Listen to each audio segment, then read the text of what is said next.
Apa yang khas dari perkembangan kognitif peserta didik di usia 10-12 tahun? Nah, pada usia ini peserta didik mengalami perkembangan yang cukup pesat. Mereka semakin mampu berpikir secara logis dan mampu memahami konsep-konsep yang lebih abstrak. Kemampuan memecahkan masalah juga menjadi lebih baik. Begitu pula kemampuan mencari dan mengolah informasi dari berbagai sumber, seperti buku maupun internet. Peserta didik di usia 10-12 tahun juga menjadi lebih mandiri.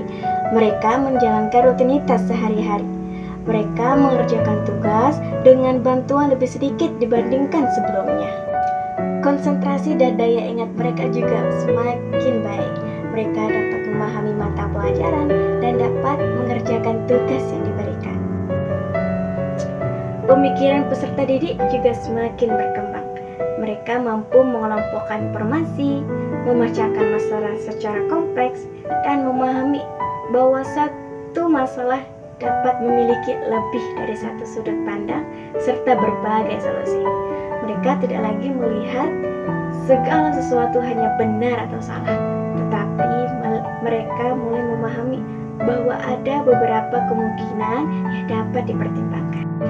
Di usia ini, peserta didik juga mulai menyadari bahwa satu keputusan memiliki konsekuensi. Misalnya, mereka menyadari bahwa tidak belajar dapat menyebabkan nilai rendah.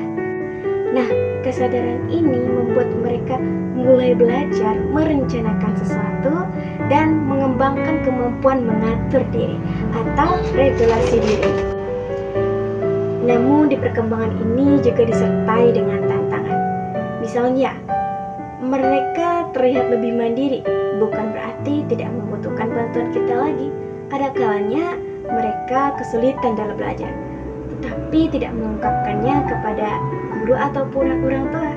Nah, jika kondisi ini dibiarkan, mereka kehilangan semangat untuk belajar. Nah, tantangan lainnya adalah keinginan untuk mencoba hal-hal baru.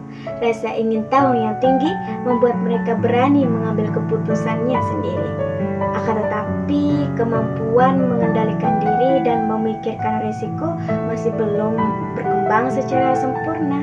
Akibatnya, terkadang mereka bertindak secara terburu-buru atau mengambil keputusan yang kurang tepat. Oleh karena itu, peran guru dan orang tua tetap sangat penting.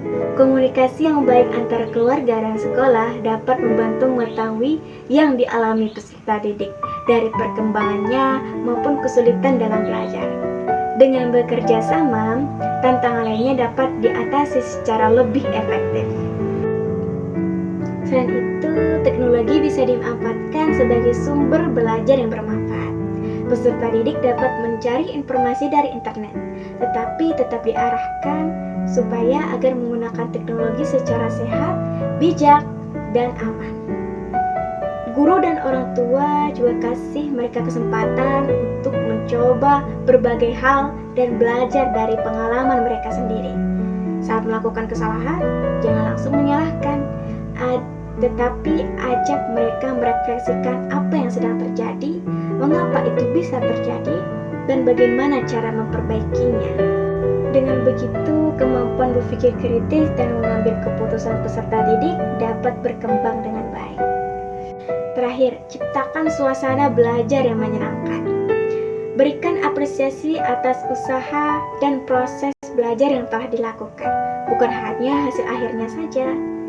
Cara ini bisa meningkatkan motivasi, percaya diri, dan semangat untuk terus belajar serta mengembangkan potensinya.